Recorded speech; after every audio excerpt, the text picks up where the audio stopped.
सकते हैं। तो हमारे को ये नहीं सोचना चाहिए कि जितने भी पास्ट लाइफ हैं वो सब इमेजिनेशन, नहीं, वो सत्य भी हो सकते हैं, पर एक सर्टेन डिग्री तक के, परसेंटेज तक के ही वो सत्य होती हैं। जिनका कॉन्शियसनेस बहुत एक्सपैंड हो चुका है वो अपनी प्रगति में बिना बाधा पहुंचाए अपने पास्ट लाइफ में जा सकते हैं और उन्हें जाना भी चाहिए। पर जिनकी बुद्धि अभी कम है, कॉन्शियसनेस अभी एक्सपैंड नहीं हुई है, वो इनसे दूर रहें, क्योंकि ये आपके पतन के कारण हैं।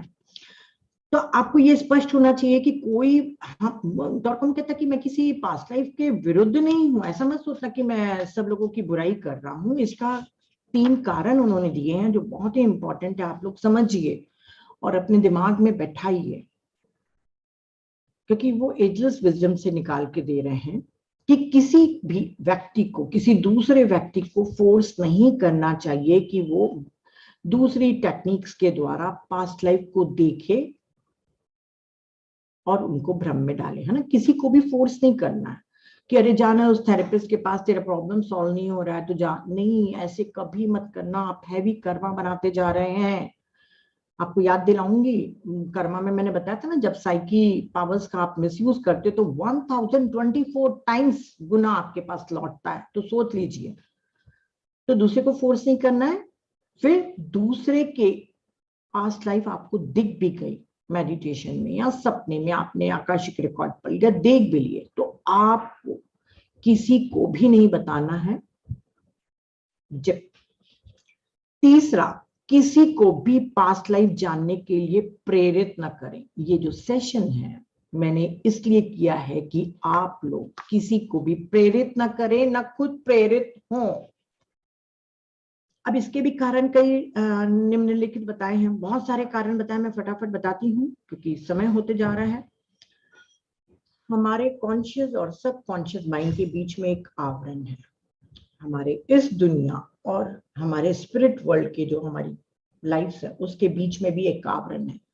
तो वो जो आवरण है, उसकी जो वेल है, उसकी प्री मैच्योर ओपनिंग नहीं होनी चाहिए। जैसे मान लीजिए आपने किसी फ्रेंड को पास्ट लाइफ के लिए भेज दिया कि जाओ जाओ जाओ तुम्हारा प्रॉब्लम सॉल्व हो जाएगा, वो भी पैसे में बहुत है, चलो पैसे फेंके और पास्ट लाइफ रीडर के पास चली गई, वो दिखा दी। अभी वो कॉन्शियसली तैयार नहीं है, प्री मैच्योर ओपनिंग करा दी आपने उसकी। उसके कारण क्या होगा, इतने नेगेटिव इफेक्ट होंगे कि उसका एस्ट्रल और मेंटल लेवल पूरा इम्बैलेंस हो जाएगा। फिर वो कहते हैं, टॉर्कम कहते हैं कि जो लोग सोचते हैं कि वो दूसरों की पास्ट लाइफ जानते हैं तो वो बिल्कुल गलत है। वो सिर्फ अनुमान लगा रहे हैं और लोगों को अपने ऊपर विश्वास दिलाकर उनको मिसलीड कर रहे हैं। इतने महान आत्माएं नहीं है ना पृथ्वी पर अभी कि सबके दूसरों के पास्ट लाइफ दिख दिख के बता रहे कि हाँ तुम पिछले जन्म में ये थी। ये सब एज्यूम कर रहे हैं सिर्फ अपने पास्ट लाइफ के बारे में। केवल सीयर्स और मास्टर्स होते हैं। कौन लोग देख सकते हैं? सीयर्स मतलब भविष्यवक्ता। उनके पास इतनी साइकी पावर्स रहती है कि वो किसी के भी देख के बिल्कुल उनको बता सकते हैं कि वो उनकी पास्ट लाइफ क्या है। या जो हायर मास्टर्स होते हैं, जो हाई वर्ल्ड सोल्स होती हैं, वो भी देख लेती हैं, पर उनको कोई इंटरेस्ट नहीं रहता है हमारे पास्ट लाइफ को देखने में। उनको दिखती हुई है तो उनको कोई इंटरेस्ट भी नहीं है। पर अगर हम उनकी शिष्यता ग्रहण कर रहे हैं, यदि उनको हमको कोई काम देना है, कोई चीज का भार देना है, तो वो हमारी पास्ट लाइफ को अच्छे से स्टडी करके अपने डिसीजंस लेते हैं। मैं बात बता, मतलब वो इसलिए नहीं देख रहे हैं कि हमारे में इंटरेस्ट है, वो सिर्फ ये देख रहे हैं कि ये या व्यक्ति योग्य है कि नहीं। यदि मैं उसको ये काम दूंगा अपने ऑर्गेनाइजेशन का या कोई भी चीज का, तो ये कर पाएगा कि नहीं, क्योंकि हमारी पास्ट लाइफ से हमारा बकायदा जुड़ा रहता है ना कि हाँ इसकी पास्ट लाइफ ठीक है, अभी इस जन्म में वो एक छलांग लगा के कर सकता है। तो हमारे लिए जो डिसीजन लेते हैं उसके लिए वो देख सकते हैं। पृथ्वी सर ये करते थे, मैं बहुत कंफर्म्ड बता रही हूँ आप लोगों को, मुझे एक्सपीरियंस है, तो निर्णय ले सके, ठीक है। और उन्होंने कहा है कि कई लोगों के पास साइकी पावर्स होते हैं कि वो कुछ ऐसी टेक्निक लेते हैं जिससे वो एथरिक विजन और एस्ट्रल विजन के द्वारा हमारे अंदर कुछ ऐसा स्टिमुलेट कर लेते हैं कि हमको कुछ इवेंट्स दिख सकें। पर वो प्रूफ नहीं है कि वो सही दिखा रहे हैं कि नहीं दिखा रहे हैं। और सत्य पर चलने वाले लोगों को डार्क फोर्सेस सबसे ज्यादा भटका सकती है। इसीलिए आप किसी को भी, जो वो 3 पॉइंट्स बताए ना, किसी को भी प्रेरित नहीं करें, किसी को भी भेजें मत, ऐसा कुछ भी नहीं करना। ये सब कारण के कारण कि हो सकता है उसको कोई डार्क फोर्स पकड़ ले, तो आप क्या करोगे? फालतू उसके जो कर्मा है वो आपके साथ भी एंटेंगल होंगे। तो क्योंकि डार्क फोर्सेस उसके वर्तमान जीवन को अपसेट करके कॉम्प्लिकेशन पैदा कर सकती है। टीचर हमें हमेशा फ्यूचर के प्रयास के लिए आगे बढ़ाना चाहते हैं। पास्ट लाइफ की हर झलक हमारे पाथ में, हमारे मार्ग में रुकावट पैदा कर सकती है, इसलिए किसी को भी आप मोटिवेट मत करें। हमारा वर्तमान जीवन फ्यूचर के द्वारा इंस्पायर्ड होना चाहिए, ना कि अतीत के द्वारा। नीता पहले क्या थी, क्या नहीं थी, क्या मतलब है मुझे? मेरा भविष्य कैसा होना चाहिए, मेरी जो फ्यूचर लाइफ है उसमें मैं क्या करना चाहती हूँ, उसका बीज मैं अभी बोऊंगी। तो मैं किससे इंस्पायर्ड होंगी? अपने फ्यूचर से इंस्पायर्ड होंगी कि मुझे आगामी कर्मा ऐसे करना है कि मेरा फ्यूचर लाइफ अच्छा हो, ना कि मेरे पास का। तो जब इंसान परिपक्व हो जाता है तो नेचर दिखा देता है, और अगर मैच्योर नहीं है तो गंभीर परिणाम। वो कई जगह रिपीट हो गए हैं आंसर्स, क्योंकि मैंने पूरा चैप्टर ही हिंदी में ट्रांसलेट कर दिया।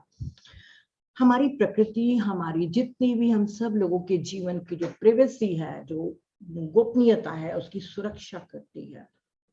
वो ऐसे उगाड़ के सब लोगों को नहीं दिखाती जाती। कार्मिक लॉर्ड्स, ध्यान से सुनना, कार्मिक लॉर्ड्स उनसे कठोरता से पेश आता है जो जानबूझकर या अनजाने में लोगों को पास्ट लाइफ के लिए प्रेरित करता है। ठीक है, आज के बाद कोई नहीं करेगा, ज्ञान भारत के लोग बिल्कुल प्रेरित नहीं करेंगे। हम लोगों को जो भी सपने आते हैं दूसरों के बारे में, या तो हम अनुमान लगा लेते हैं, या हमारे सपने उनके रियल पास्ट लाइफ के भी होते हैं। ये जो हमको सिंबॉलिक ड्रीम देते हैं ना फ्रेंड्स, हमारी किसी फ्रेंड के साथ रिलेटेड या हमारे रिलेटिव के साथ कभी कभी आते हैं हमारे पास सपने, बकायदा उनके पास्ट लाइफ के भी हो सकते हैं।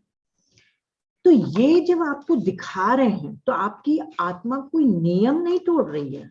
जैसे हम बोल रहे हैं ना, किसी की पास्ट लाइफ दिखाना नियम तोड़ना, तो टॉरकॉम कहते हैं कि आपको, आपकी आत्मा आपके साथ कोई नियम नहीं तोड़ रही है, सिर्फ आपको दिखाना चाह रही है और आपकी मदद करना चाहती है। ठीक है, बाकी किसी को हक नहीं है किसी की पास्ट लाइफ जाने का, पर हमारी सोल कभी कभी हमको प्यारे तरीके से वो करती है।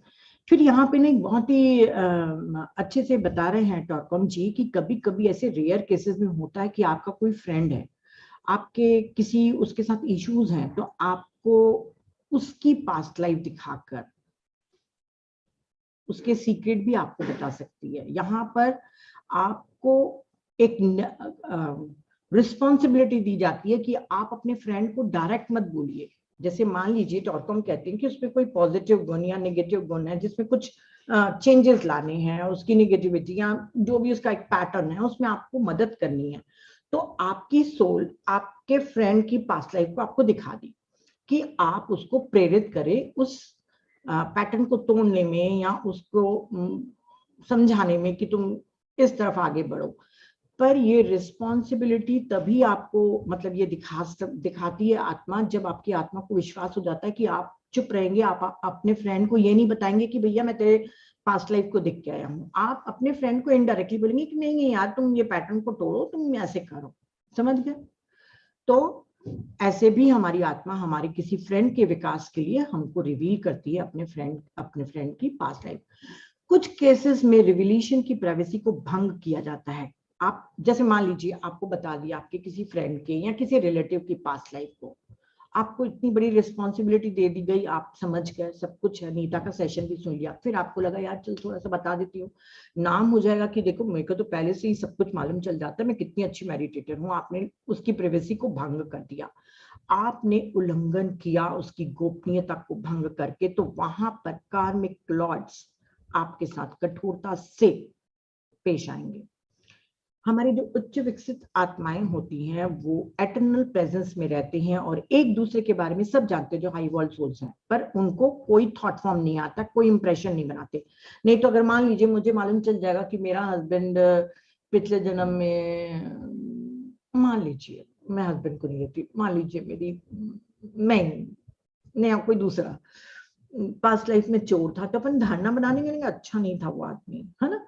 तो हम धारणा बना लेंगे, हमारा थॉट फॉर्म बन जाएगा। तो ये बोलते हैं हाई वॉल्ट सोल्स अगर देख भी लेती ना तो उनको, क्योंकि वो मालूम है वो एक सपना है, पास्ट लाइफ बीता बीता, अभी क्या है प्रेजेंट में, प्रेजेंट में वो कौन है बस उसी को देखना है, कोई इंप्रेशन नहीं बनाते। ग्रेट वंस कभी भी अतीतों के जन्मों में नहीं उलझे रहते, उनका रोमांच फ्यूचर की तरफ रहता है और अतीत को भविष्य में देखना चाहिए। बहुत ही प्यारा उन्होंने सेंटेंस लिखा था इंग्लिश में, जिसको मैंने बहुत ही प्यारे तरीके से हिंदी में बनाया कि अतीत को भविष्य में देखना चाहिए बजाय अतीत को अतीत की तरह।